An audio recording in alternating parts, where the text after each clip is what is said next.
Even before 007 First Light came out, I was glued to the trailers and gameplay footage. And you know what? The game gave me exactly what I wanted, and even a little bit more.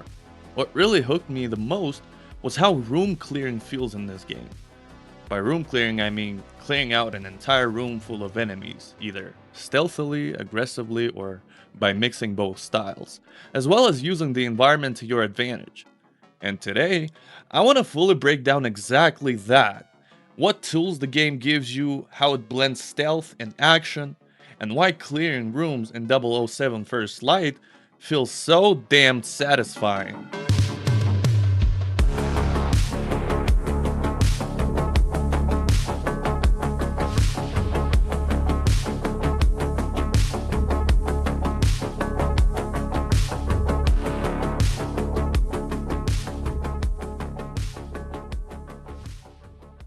Let's start with what kind of toolkit Bond actually has.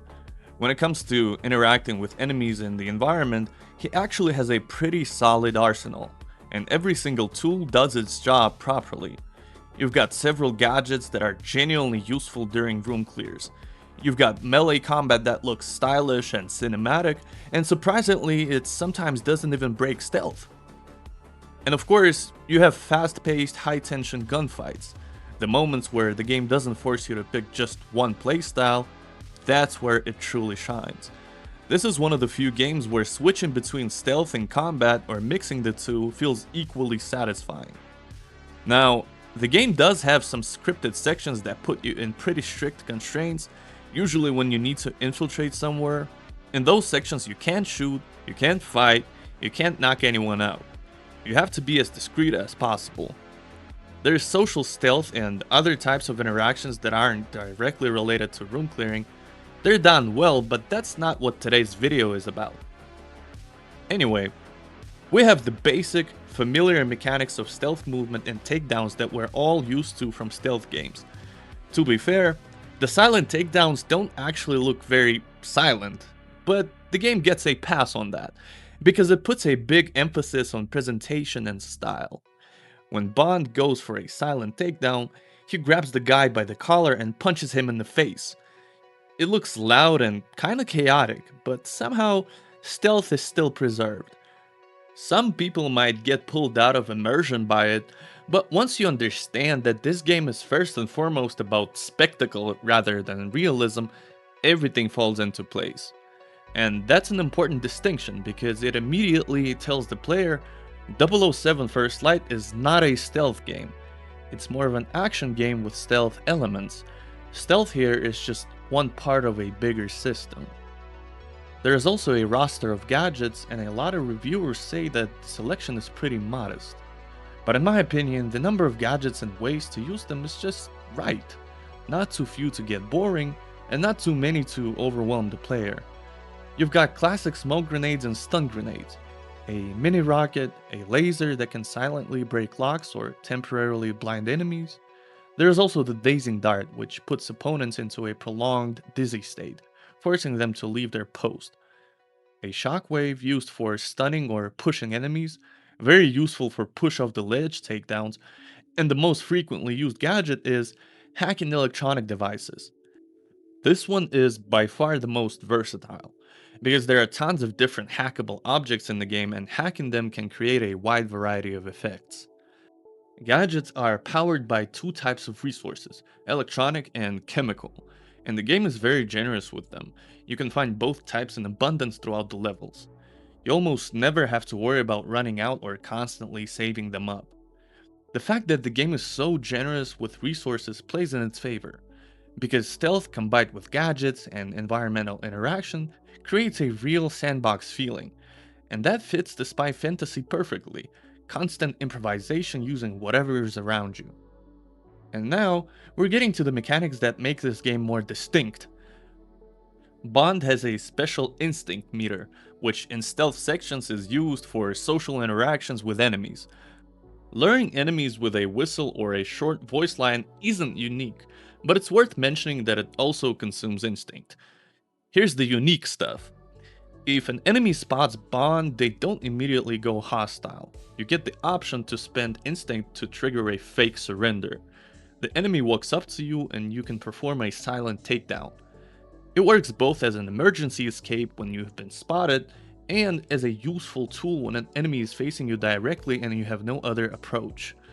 But the most interesting instinct mechanic is the bluff system. With enough instinct, Bond can simply walk through an entire room full of enemies by using one of his pre-written one-liners. Stuff like, "Sorry guys, I got lost for the bathroom," or some shit like that. It looks pretty funny, and I honestly haven't seen this approach in any other game. Now, let's move on to melee combat. And yes, you might think I was already done with stealth, but melee is actually closely tied to it. This is one of my favorite mechanics in the entire game. It's called situation contained. You know those spy movies where the agent walks into a room, gets into a fight with several guys, takes them all out, and then just continues on like nothing happened. IO Interactive actually put that exact fantasy into 007 First Light. In short, it allows you to engage in a loud melee fight in a room, and if you manage to quickly take out all the enemies, the game treats it as if nothing happened. No alarm is raised, and the rest of the level doesn't go on high alert. It basically lets you clear a room in style without breaking your stealth. It's not perfectly polished, but I'm genuinely happy it exists. If you get into a fist fight and take too long, enemies will eventually reach for their guns and threaten you. If you don't knock them out before they draw their weapons, a full shootout begins. To be fair, this mechanic isn't perfect. Sometimes you successfully trigger situation contained, but it looks ridiculous because there's a guy standing just 10 meters away with his back turned while a loud fight just happened behind him. That's my only real complaint about the system. But if you look past that, this small mechanic gives the game such a strong cinematic feel. Bond gets into a bad situation, solves it quickly, straightens his suit, drops a one-liner, and keeps moving. One small mechanic, but it delivers so much. When it comes to the melee combat itself, it's in a similar spot to the gadget. Not so simple that it's boring, but not so complicated that it becomes exhausting. I call it easy to learn and fun to master. Bond has a basic combo of 2 punches followed by a powerful front kick, along with small variations of that combo. There are grabs, throws, bull rushes, the ability to slam enemies into walls or throw them off ledges. You can clinch and land knees and headbutts. You can use environmental objects to stun enemies, and once an enemy has taken enough damage, you get a flashy one-button finisher. And again, on paper, it sounds pretty simple, but I didn't say fun to master for no reason. The real fun comes from mastering the environment. Instead of just spamming the same combo, you can grab a guy and slam him into a fire extinguisher that explodes, bull rush someone off a ledge, or stun a third guy with a golf ball and take him out with a finisher. When you start playing like this, melee stops feeling basic or underdeveloped. You realize you have exactly the right amount of tools to pull off cool spy moves. Now, let's talk about gunplay. In here, the developers actually took an unusual approach. First of all, initiating gunplay isn't as straightforward as we're used to. By canon, Agent 007 has a license to kill that only activates when Bond's life is in mortal danger. Only then is he allowed to draw his weapon and start shooting. The gunplay itself is pretty basic. There is no standout recoil, realistic ballistics, or complex shooting mechanics. But despite that, the process is still incredibly engaging. Here's why. The game puts you in situations where you never have enough ammo for a massive shootout, where you can just hide in one spot and pick everyone off. This is very important because it forces you to constantly move around the battlefield and think tactically on the fly. And that's exactly when the gunplay opens up. For example, the animations where Bond performs a takedown on a stunned armed enemy and takes his weapon look really sick. Or using bull rush to disarm enemies, or throwing your own weapon at an enemy to stun them and then picking up theirs. These moments are what make the combat in 007 First Light one of the best John Wick-style gunfights I've played. The cover system is also done very well. It doesn't use that old sticky cover mechanic from the late 2000s and early 2010s. You don't glue yourself to cover.